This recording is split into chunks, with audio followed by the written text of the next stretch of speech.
یا رسول اللہ وہ قتل تو ہم کر رہے ہیں. آپ نے فرمایا جس قتل کی تم بات کر رہے ہو وہ جہاد ہے. مسلمان اس سے جہاد کرتا ہے جو اس کلمے کا اقرار نہیں کرتا. میں اس قتل کی بات نہیں کر رہا، یہ جہاد ہے. میں اس قتل کی بات کر رہا ہوں جو تم آپس میں ایک دوسرے کو قتل کرو گے. مسلمان کو قتل کرے گا، مسلمان اپنے پڑوسی کو قتل کرے گا، اپنے چچا زاد کو قتل کرے گا.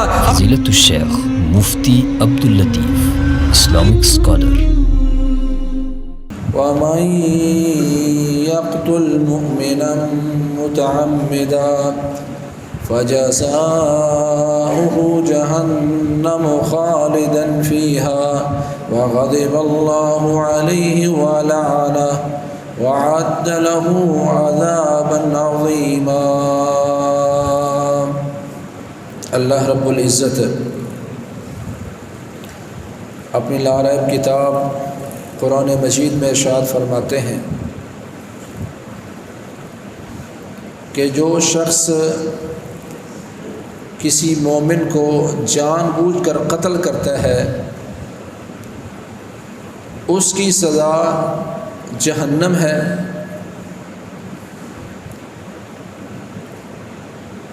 اللہ تعالیٰ کا غضب ہے اس شخص پر.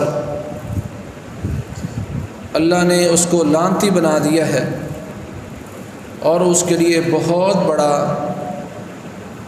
عذاب تیار کیا ہے.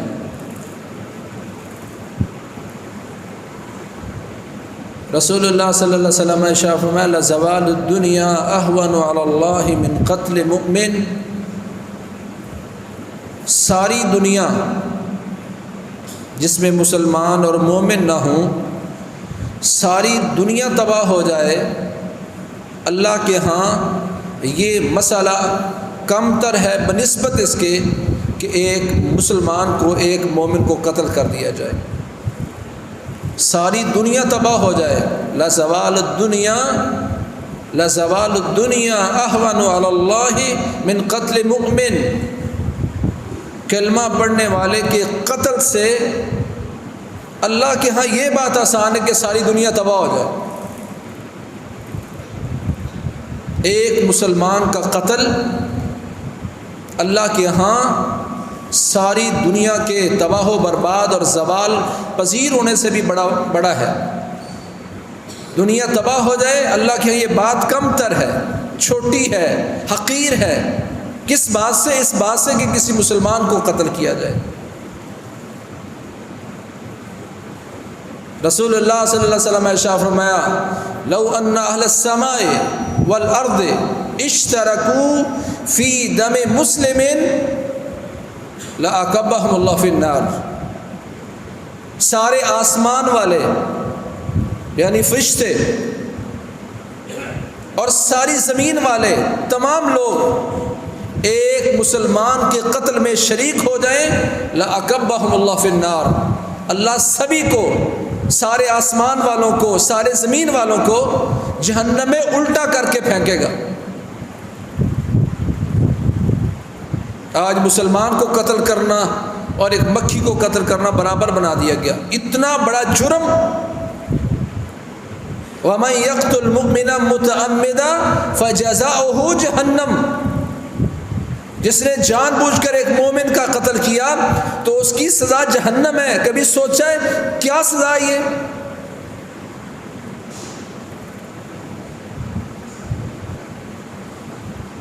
اللہ فرماتے ہیں اس کی جزا، اس کی سزا جہنم ہے. خالدن فیہا، ہمیشہ ہمیشہ اس آگ میں رہے گا. نہ جہنم کا خوف ہے اور نہ وہاں ہمیشہ ہمیشہ رہنے کا ڈر ہے. وغضب اللہ علیہ، اور اللہ اس پر غضبناک ہے، اللہ اس پر ناراض ہے. ولعنہ، اور اس پر لعنت کی اللہ نے، لعنتی بنا دیا اللہ نے اس کو. وعد لہ عذابا عظیما، اور اللہ نے اس کے لیے بہت بڑا عذاب تیار کیا ہے. جو میں نے حدیث آپ کے سامنے پڑھی لو ان اہل السماء والارض اشترکوا فی دم مسلم لأکبہم اللہ فی النار. سارے آسمان والے سارے زمین والے ایک مسلمان کے قتل میں شریک ہوں، اللہ سبھی کو جہنم میں اوندا منہ کر کے الٹا کے جہنم میں پھینکے گا۔ یہ ایک تمثیل ہے۔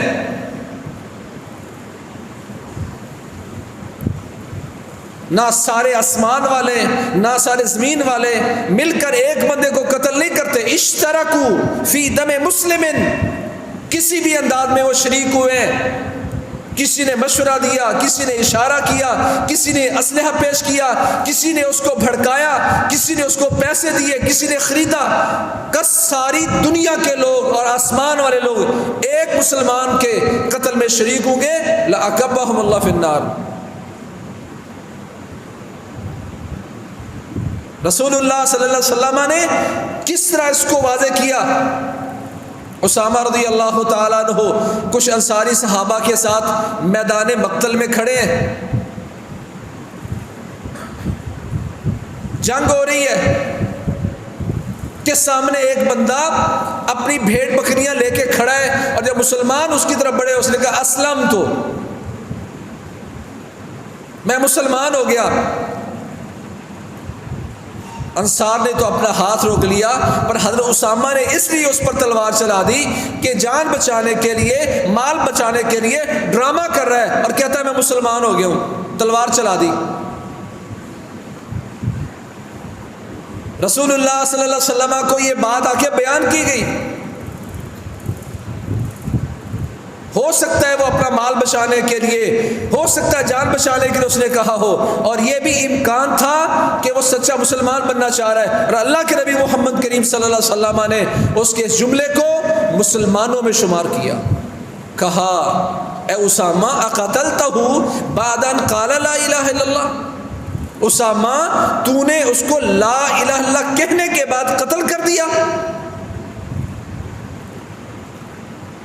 ہاں یا رسول اللہ، پر وہ تو جان بچانے کے لیے، وہ تو مال بچانے کے لیے کر رہا تھا۔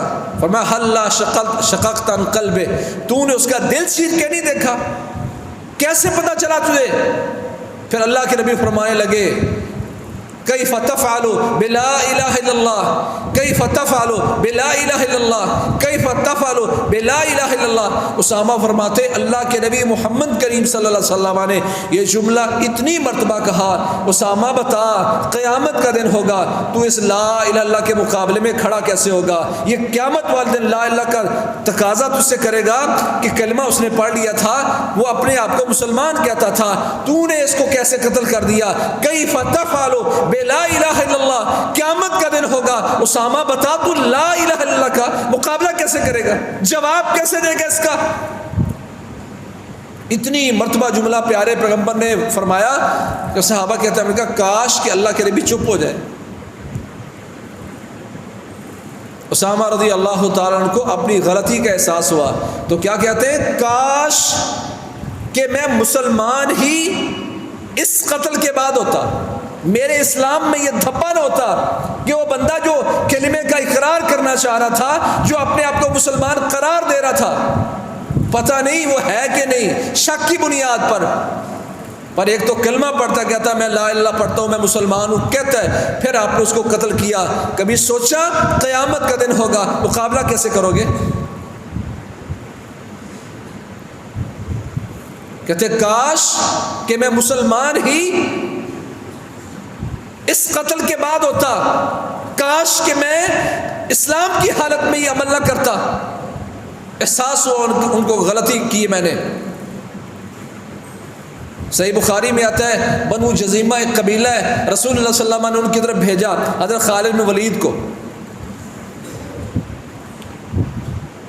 ان کو پتہ نہیں تھا کہ مسلمان ہونے کے لیے کیا کرنا ہے۔ دعوت دی گئی، اس وقت تو نہیں وہ کلمہ انہوں نے پڑھا، جب لڑائی شروع ہو گئی تو انہوں نے کہا سبانا سبانا سبانا سبانا، اس کا معنی ہے کہ ہم ایک دین سے نکل کر دوسرے دین میں آئے، کون سا دین تھا کوئی پتہ نہیں، ہو سکتا ہے وہ کفر سے نکل کر اسلام میں آ رہے ہیں یا کسی اور کی طرف۔ امام بخاری رحمہ اللہ نے کہا کہ انہوں نے اچھی طرح اپنا اسلام واضح نہیں کیا، کہ وہ بتا نہیں پائے کہ مسلمان ہیں، پر حضرت خالد رضی اللہ تعالیٰ نے یہ سوچ کر کہ ابھی مسلمان نہیں ہوئے، سوالہ کہہ رہے ہیں، ان کو قتل کروا دیا۔ پتہ نہیں وہ مسلمان ہوئے ہیں کہ نہیں ہوئے، کیا کہنا چاہ رہے تھے، چانس موجود ہے نا۔ پر پیارے پیغمبر کو یہ بات بتائی گئی تو آپ نے ہاتھ اٹھایا اور کہا اللہم انی ابرأ الیک مما صنع خالد، یا اللہ جو خالد نے کیا ہے میں محمد کریم صلی اللہ علیہ وسلم اس سے بالکل لا تعلق ہوں، میرا سے کوئی واسطہ نہیں۔ جو خالد نے کیا، کیا خالد نے کیا تھا رضی اللہ تعالیٰ عنہ؟ شبہ کی بنیاد پر مسلمان نہیں ہے وہ، پر وہ ہو سکتا ہے وہ چاہ رہے ہوں کہ مسلمان ہونا چاہ رہے ہیں، ہم مسلمان ہونا چاہ رہے ہیں، پر ان کو پتہ نہیں تھا کلمہ کیسے پڑھنا ہے۔ پر اللہ کے نبی محمد کریم صلی اللہ علیہ وسلم نے ان کو اس حالت میں بھی مسلمانوں میں شمار کیا اور کہا یا اللہ جو اس خالد نے کیا ہے میں اسے بالکل بری ہوں، لا تعلق ہوں، میرے سے کوئی تعلق نہیں۔ آج کلمہ پڑھنے والا جو کہتا ہے میں مسلمان ہوں، کلمہ پڑھتا بھی ہے، اس کو تم نے کس حق سے مارا؟ یہ ساتوں آسمان والے زمین والے ایک خون میں شریک ہو جائے مسلمان کے خلوص، اللہ فرماتے اللہ کے نبی فرماتے لَعَكَبَّهُمُ اللَّهُ فِي النَّارِ، اللہ سبھی کو جہنم میں اودے منہ کر کے ڈالے گا۔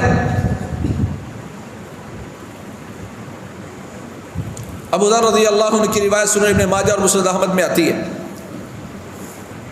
رسول اللہ صلی اللہ علیہ وسلم نے ارشاد فرمایا کہ قرب قیامت مسلمانوں میں یکثر الحرج، حرج بہت ہوگا۔ صحابہ نے پوچھا حرج کیا ہے؟ فرمایا قتل بہت ہوگا۔ ایک صحابی نے کہا یا رسول اللہ وہ قتل تو ہم کر رہے ہیں۔ آپ نے فرمایا جس قتل کی تم بات کر رہے ہو وہ جہاد ہے، مسلمان اس سے جہاد کرتا ہے جو اس کلمے کا اقرار نہیں کرتا۔ میں اس قتل کی بات نہیں کر رہا، یہ جہاد ہے، میں اس قتل کی بات کر رہا ہوں وَلَٰكِن يَقْتُلُ بَعْضُكُمْ بَعْضًا حَتَّىٰ يَقْتُلَ الرَّجُلُ جَارَهُ وَابْنَ عَمِّهِ وَذَا قَرَابَتِهِ، میں اس قتل کی بات کر رہا ہوں جو تم آپس میں ایک دوسرے کو قتل کرو گے۔ مسلمان کو قتل کرے گا، مسلمان اپنے پڑوسی کو قتل کرے گا، اپنے چچا زاد کو قتل کرے گا، اپنے قریبی کو۔ حتیٰ یقتل الرجل جارہ وابن عمہ وذا قرابتہ، تین لفظ بولے، تینوں میں سبھی کے سبھی دنیا کے لوگ آ جاتے ہیں۔ پڑوسی کو قتل کرے گا، قریبی کو قتل کرے گا، چچا زاد کو قتل کرے گا۔ تب ایک صحابی نے پوچھا یا رسول اللہ وَمَعَنَا عُقُولُنَا فِي ذَلِكَ الْيَوْمِ، پیارے پیغمبر جب ہم آپس میں ایک دوسرے کا قتل کریں گے، مسلمان کو قتل کرے گا، ایک دوسرے کی سپاریاں دیں گے اور مسلمان کو مارنے پر یا مارنے کے ارادے پر فخر کرے گا، یا رسول اللہ اس وقت ہماری عقلیں ہمارے ساتھ ہوں گی؟ فرمایا لا، اس وقت تمہاری عقلیں تمہارے ساتھ نہیں ہوں گی۔ تنزع عقول اکثر ذالک الزمان، اس وقت کے اکثر لوگوں کی مت ماری جائے گی، ان کی عقل چھن جائے گی۔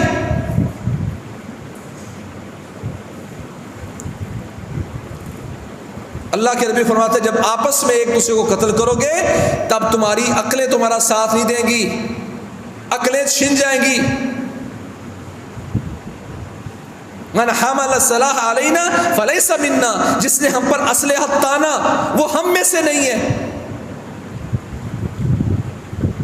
فرمایا تم میں سے کوئی ایک بندہ کسی مسلمان کی طرف اسلحہ سے اشارہ بھی نہ کرے کہ اگر وہ اشارہ کرے گا ہو سکتا ہے شیطان اس کے چوکا لگائے اور وہ اسلحہ چل جائے یا لگ جائے اور بندہ اس کی وجہ سے جہنم میں جا گرے۔ مذاق سے بھی اسلحہ سیدھا کرنا حرام۔ ہم کس طرف امت کو لے کے جا رہے ہیں؟ کہا یا رسول اللہ وَمَعَنَا عُقُولُنَا فِي ذَلِكَ الْيَوْمِ، جن دنوں ہم ایک دوسرے کو قتل کریں گے ان دنوں ہماری عقلیں ہمارے ساتھ ہوں گی؟ فرمایا لا، نہ، اس وقت تمہاری عقلیں تمہارے ساتھ نہیں ہوں گی۔ تُنزَعُ عُقُولُ أَكْثَرِ ذَلِكَ الزَّمَانِ، اس زمانے کے اس وقت کے اکثر لوگوں کی عقل چھن جائے گی۔ آگے کیا فرمایا؟ ثُمَّ يَخْلُفُ حَبَاءٌ مِّنَ النَّاسِ لَا عُقُولَ لَهُمْ، پھر ان کی نگرانی وہ کریں گے، ان کی سربراہی وہ کریں گے، ان کو لیڈ وہ کریں گے، ان کو ہینڈل وہ کریں گے جو آپس میں لڑنے والے مسلمان، ان کو برنگراہ کرنے والے، فرمایا ان کو بھڑکانے والے، ان کو ہائپر کرنے والے کا اس وقت ایسے لوگ ان کے لیڈر بن جائیں گے لا عقول لہم، جن کی عقلیں نہیں ہوں گی۔ کیا معنی اس کا عقلیں نہیں ہوں گی؟ جب مسلمان آپس میں خانہ جنگی کا ماحول بنائے گا، اللہ کے نبی فرماتے ہیں یقین جان لو وہ کوئی بھی ہو اس کی عقلیں کام نہیں کریں گی۔ اس کی وضاحت صحیح مسلم وغیرہ میں موجود ہے۔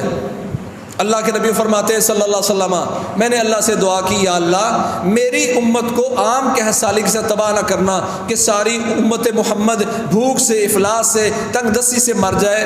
اللہ نے کہا میرے نبی یہ دعا قبول ہے، من حیث القوم من حیث الامہ، آپ کی امت قحط سالی سے نہیں مرے گی۔ دوسری میں نے دعا کی اللہ سے، اللہ تسلط علیہم عدو من سوا انفسہم فیستبیح بیضتہم، یا اللہ میری دوسری دعا یہ ہے کہ میری امت پر کافروں کو اس طرح مسلط نہ کرنا کہ وہ مسلمانوں پر مسلط ہو کر مسلمانوں کی اجتماعیت کو بکھیر کے رکھ دیں، ان کو جماعت جماعت ٹکڑے ٹکڑے کر کے بکھیر کے رکھ دیں۔ یا اللہ میری امت کو ایسا نہ بنانا کہ دشمن کو اس انداز میں مسلط نہ کرنا کہ مسلمانوں پر مسلط ہو کر مسلمانوں کی اجتماعیت کو بکھیر کے رکھ دیں، ان کے ملکوں میں نقصان پہنچائیں، ان کی معیشت برباد ہو جائے، نسلیں عقلیں کھو بیٹھی۔ یا اللہ ایسا نہ کرنا۔ اللہ اکبر۔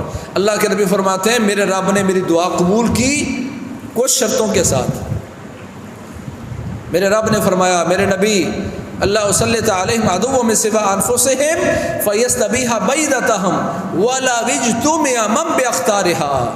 میرے نبی میں وعدہ کرتا ہوں آپ کی امت پر کبھی کافروں کو اس انداز میں غالب نہیں کروں گا، مسلط نہیں کروں گا کہ مسلمانوں پر غالب آ کر مسلط ہو کر مسلمانوں کو اجتماعیت کو بکھیر کے رکھ دیں۔ وَلَا وِجْتُمْ مَنْ بِأَخْطَارِهَا، چاہے ساری دنیا کے تمام اطراف سے، ساری دنیا سے کافر چوڑے کافر جمع ہو کر آپ کی امت پر مسلط ہونا چاہیں، میں رب وعدہ کرتا ہوں ساری دنیا بھی آپ کی امت پر چڑھ آئے، وہ کبھی غالب نہیں ہو سکتے۔ حتیٰ قید لگائی، میں اللہ وعدہ کرتا ہوں ساری دنیا کے کافر اکٹھے ہو جائیں، آپ کی امت پر مسلط نہیں ہو سکتے، ان کی اجتماعیت کو بکھیر نہیں سکتے، حتیٰ اس وقت تک، حتیٰ یقتل بعضهم بعضا ویسبی بعضهم بعضا، جب تک مسلمان آپس میں ایک دوسرے کو قتل نہیں کریں گے اور ایک دوسرے کو قیدی نہیں بنائیں گے، گرفتار نہیں کریں گے۔ اللہ کے لیے اس حدیث پر غور کرنا جا کے گھر میں۔ اللہ وعدہ کرتا ہے میرے نبی میں وعدہ کرتا ہوں آپ کی امت آپس میں نہیں ٹکرائے گی، آپس میں ایک دوسرے کو قتل نہیں کریں گے، آپس میں ایک دوسرے کو گرفتار نہیں کریں گے، قیدی نہیں بنائیں گے، تو ساری دنیا بھی چڑھ جائے کبھی مسلمانوں پر غالب نہیں ہو سکتے۔ ہاں اگر یہ آپس میں لڑیں گے، ایک دوسرے کو قتل کریں گے اور ایک دوسرے کو گرفتار اور قیدی بنائیں گے، پھر وعدہ ختم۔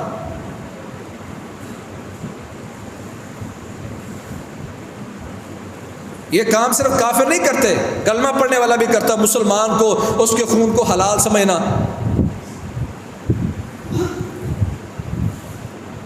کسی مسلمان کا قتل انفرادی طور پر ہے ہی نہیں، کسی مسلمان کا قتل انفرادی طور پر ہے ہی نہیں۔ یہ میں دعویٰ کرتا ہوں کتاب و سنت کے دلائل کے ذریعے، کوئی بندہ کہتا ہے فلاں موقع پر فلاں نے ایسا کیا ہے، انفرادی طور پر تصدیق موجود نہ ہو، اللہ کے نبی نے تصدیق نہ کی ہو تو حق ہے۔ فرمایا جو بندہ کلمہ پڑھنے کے بعد مرتد ہو جاتا ہے اس کو آپ قتل نہیں کر سکتے۔ مرتد کو ایک بندہ انفرادی پر اٹھے، اس نے یہ جملہ بولا ہے، اس نے قرآن کے ساتھ یہ کیا ہے، اس نے فلاں کے ساتھ کیا ہے، اس کو قتل کرے، اللہ کے ہاں وہ قاتل شمار ہوگا، مجرم ہوگا، عدالت لگے گی، تو یہ باوجود اس کے سمجھدار کہ اس بندے نے جملہ بولا ہے اور مرتد ہو گیا ہے۔ اور بھائی مرتد سے اسلام نے توبہ کا تقاضا کیا ہے کہ اس کو قتل کرنے سے پہلے، مارنے سے پہلے اسے پوچھو جو تو نے بات کی ہے یہ ٹھیک ہے یا اسے رجوع کرتے ہو؟ اگر وہ رجوع کر لیتا ہے تو اس کو کسی کو بھی قتل کرنے کا حق نہیں ہے۔ کون پوچھے گا اسے تو اپنی بات پر پکا ہے کہ تو نے رجوع کر لیا ہے، یہ بھی عام بندے کو حق نہیں ہے، یہ عدالت کرے گی یا حکومت کرے گی، غلط یا صحیح اس کا جواب وہ ہوں گے، آپ اس بات کے متحمل بھی نہیں ہیں اور مکلف بھی نہیں ہیں۔ مرتد ہو گیا تھا، حکومت اس کو قتل کرے گی فیصلہ کرنے کے بعد، یہ مرتد ہے۔ شادی شدہ زانی ہے، اس کو بھی قتل کون کرے گی؟ عدالت کرے گی، حکومت کرے گی، خلیفہ کرے گا، نہیں کرتے تو اللہ کے یہاں مجرم وہ ہیں۔ آپ دیکھتے ہیں کہ شادی شدہ جوڑا زنا کر رہا ہے، آپ گن اٹھاتے ہیں، دونوں کو شوٹ کر دیتے ہیں اور مطمئن ہو جاتے ہیں اللہ تیرا شکر ہے میں نے آج حد قائم کر دی، یہ شادی شدہ تھے، ان دونوں کی سزا قتل تھی، سنسار کرنا تھا، لوگ کرتے نہیں اور میں نے کر دیا۔ قسم اللہ کی، اللہ کے ہاں آپ قاتل شمار ہوں گے، آپ کو حق ہی نہیں ہے۔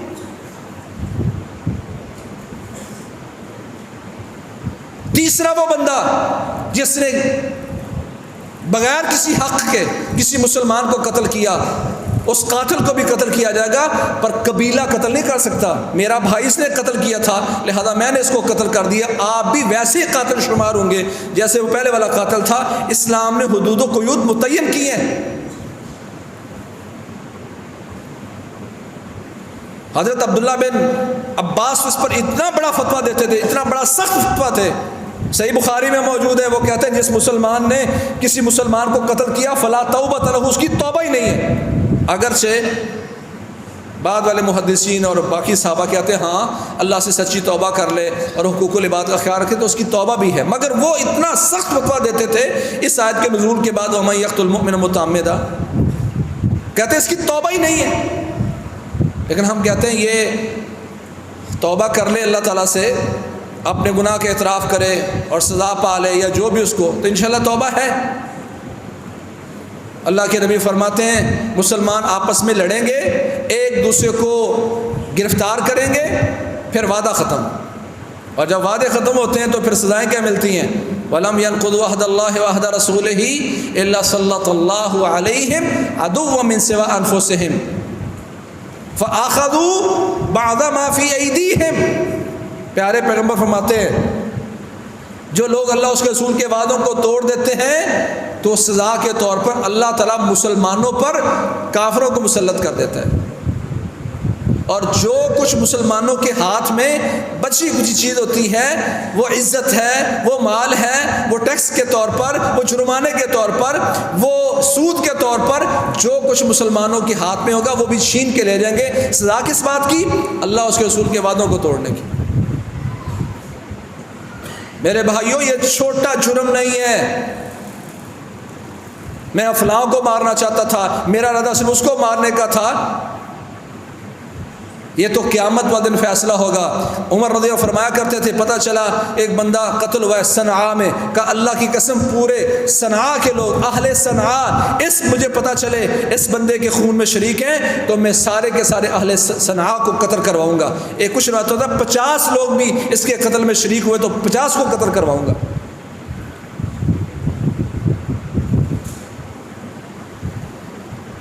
مسلمان کی عزت، مسلمان کی آبرو، مسلمان کی جان، سمجھتے ہو اس کی ویلیو کیا ہے؟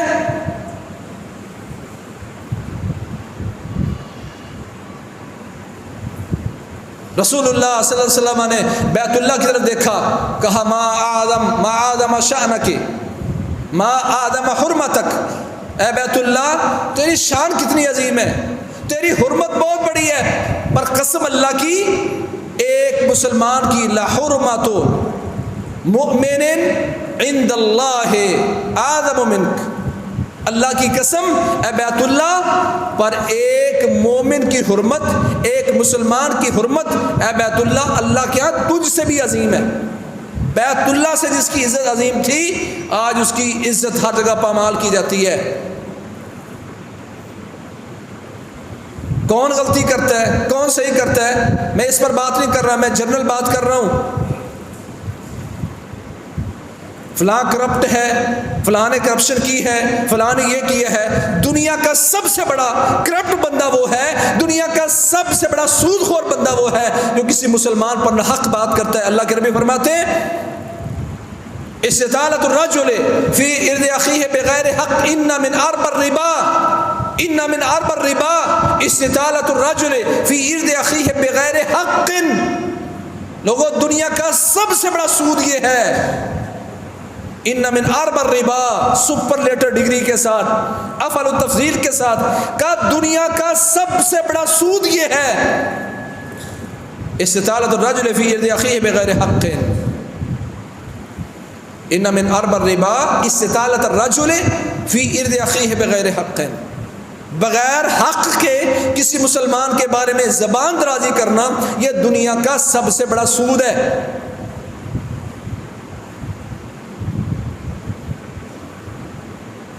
اے بیت اللہ تیری عزت بڑی ہے پر مسلمان کی عزت تجھ سے بھی بڑی ہے. آج کو بیت اللہ کو گالی دینے کے بعد کیا محسوس کرتا ہے؟ میں نعوذ باللہ کافر ہو گیا. مسلمان کعبے کو گالی دیتے ہیں، بیت اللہ کو گالی دیتے ہیں. اس سے بڑی اللہ کے نبی نے فرمایا عزت مسلمان اور مومن کی ہے. آج ہزاروں باتیں اس پہ کی جاتی، اس کو گناہ بھی نہیں سمجھا جاتا. اسلام ایک فطرت کا دین ہے. پیارے پیغمبر محمد کریم صلی اللہ علیہ وسلم سفر میں تھے، جہاد میں نکلے ہوئے اللہ کے نبی محمد کریم صلی اللہ علیہ وسلم. آپ نے دیکھا کہ کچھ لوگ وہ راستے میں ہیں، غزوے میں نکلے ہیں. فضیق طریقہ فضیق الناس المنازل فضیق الناس المنازل وقطع الطریق. راستے میں تھے، جہاد میں نکلے ہوئے. سنن ابی داؤد کی روایت ہے، انہوں نے راستہ تنگ کر دیا. کچھ وہ پہ آگے بیٹھ گئے، کچھ راستہ بند کر دیا اور کچھ تنگ کر دیا. اللہ کے نبی کیا فرماتے ہیں؟ اسی وقت رسول اللہ صلی اللہ علیہ وسلم نے پیغام دینے والے کو بھیجا تو آپ نے فرمایا فبعث نبی اللہ صلی اللہ علیہ وسلم منادیا، اسی وقت پیغام دینے والے کو بھیجا ینادی فی الناس ان من ضیق منزلا او قطع طریقا فلا جہاد لہ. کہ لوگو میرے صحابہ سن لو، تم افضل ترین عمل میں نکلے ہو، جہاد میں نکلے ہو. سن لو، جس بندے نے کوئی راستہ تنگ کر دیا یا راستہ بند کر دیا، میں اعلان کرتا ہوں فلا جہاد لہ، اس بندے کا جہاد ہی نہیں ہے. اس طرح کا احتجاج مولوی کرے، اس طرح کا احتجاج کچھ سیاستدان کرے. سنن ابی داؤد کی روایت 2465 نمبر اس حدیث کا ہے. 2465 2465 نمبر. ہم بڑے فخر سے کہتے ہیں ہمارا سیاسی حق ہے. غلطیاں طرفین سے ہوتی ہیں، سزا امت کو ملتی ہے، پاکستانیوں کو ملتی ہے. آداب بتائیں اسلام میں ہر چیز کے، راستے کا کیا حق ہے، کیسے چلنا ہے، کیا کرنا ہے. آج جواز بنایا جاتا ہے فلاں نے یوں کیا اور فلاں نے، ہر بندے کو پتہ ہے کہ وہ کیا کر رہا ہے. اور اللہ کے ہاں دنیا کی بدترین لعنت یہ ہے کہ انسان غلطی کرنے کے بعد بھی سمجھے میں غلطی نہیں کر رہا. اس کے دل پر اللہ نے مور لگا دی ہے کہ جو غلطی نہیں سمجھتا وہ توبہ کیسے کرے گا. بدعتی کی توبہ کیوں قبول نہیں ہوتی؟ وہ سمجھتا میں نیکی کر رہا ہوں، میں حق پر ہوں. غلطی پر ہوتے ہوئے حق سمجھ لینا یہ دنیا کی سب سے بڑی مصیبت ہے. آج پاکستان متحمل نہیں ہے اس طرح کے حالات کا. جب صحابی نے پوچھا تھا یا رسول اللہ جب آپس میں لڑیں گے ہماری عقلیں ہمارے ساتھ ہوں گی؟ اس کا کافر فائدہ اٹھائیں گے، مسلمان کمزور ہوں گے، ان کے ممالک کمزور ہوں گے، کافر فائدہ اٹھائے گا. اس وقت صحابی نے پوچھا یا رسول اللہ آپس میں لڑیں گے تو ہماری عقلیں ہمارے ساتھ ہوں گی؟ فرمایا نہیں ہوں گی. تنزع عقول اکثر ذلک الزمان. حضرت مقداد رضی اللہ تعالیٰ نے کہا یا رسول اللہ، صحیح بخاری وغیرہ کی روایت ہے، میں اگر جہاد میں کھڑا ہوں، ایک بندہ آتا ہے تلوار مارتا ہے اور میرا بازو کاٹ دیتا ہے. بازو کاٹنے کے بعد پھر مجھے اللہ موقع دیتا ہے، میں اس پر مسلط ہوتا ہوں. ثم لاذ من شجرہ، پھر وہ مجھ سے چھپنے کے لیے، پناہ لینے کے لیے درخت کے پیچھے چلا جاتا ہے. اور جب محسوس کرتا ہے کہ اس کی جان گئی تو کیا لیتا ہے؟ اسلام. تو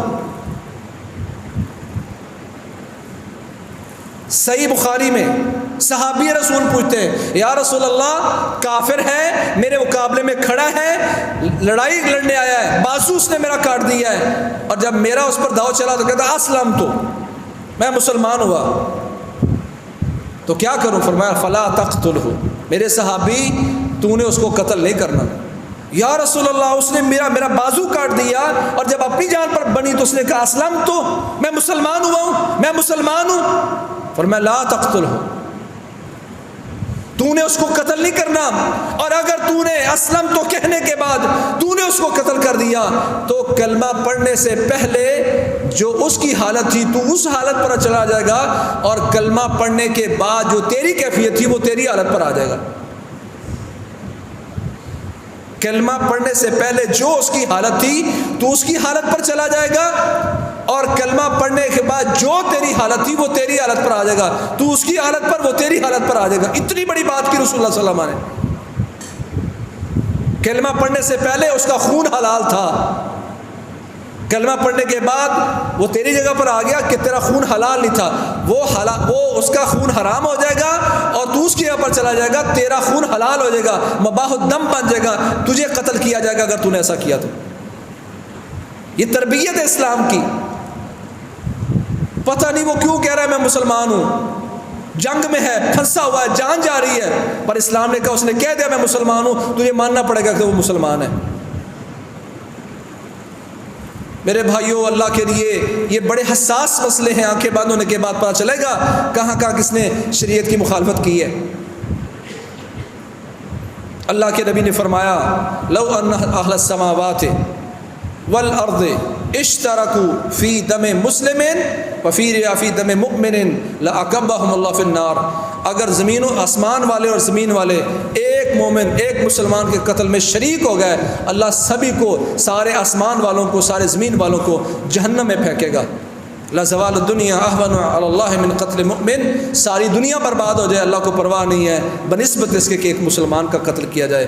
آج اس مسئلے کو اتنا چھوٹا بنا دیا گیا ہے۔ میرے بھائیوں، تربیت کریں اپنی اولاد کی، معاشرے کی، تاکہ انہیں پتہ ہو کہ مسلمان کا قتل کتنا بڑا جرم ہے، تاکہ مسلمانوں کی جان مال عزت محفوظ رہ سکے، بچے یتیم ہونے سے بچ سکیں۔ احتجاج کرنے والے اس حدیث کو سامنے رکھیں، جس نے راستہ بند کیا یا جس نے راستہ تنگ کیا، فلا جہاد لہ، اس کا جہاد ہی نہیں۔ تم جتنی بڑی نیکی کرنے نکلو، مسلمانوں کو تکلیف دو گے تو تمہاری وہ نیکی نہیں ہے۔ افراط و تفریط کا شکار نہیں ہونا چاہیے۔ کچھ ان کے ساتھ تو ان کی بات کرتے، کوئی ان کے ساتھ ان کی بات کرتے، حق کی بات کریں جہاں بھی وہ حق ہو۔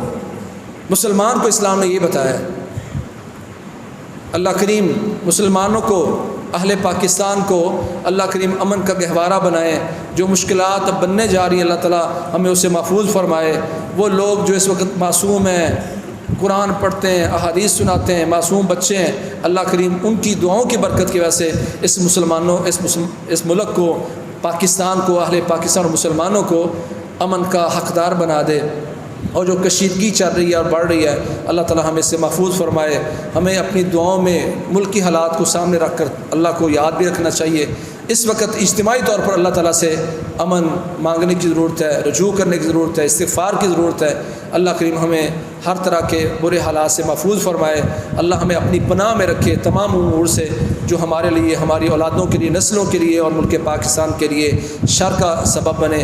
اللہ کریم ہمیں ہر وہ چیز عطا فرمائے جو ہمارے لیے، ہماری اولادوں کے لیے، نسلوں کے لیے اور پاکستان کے لیے ایک خیر اور برکت کا ذریعہ ہے۔ فاقول قولی ھذا واستغفر لی ولکم سبحانک اللہم وبحمدک۔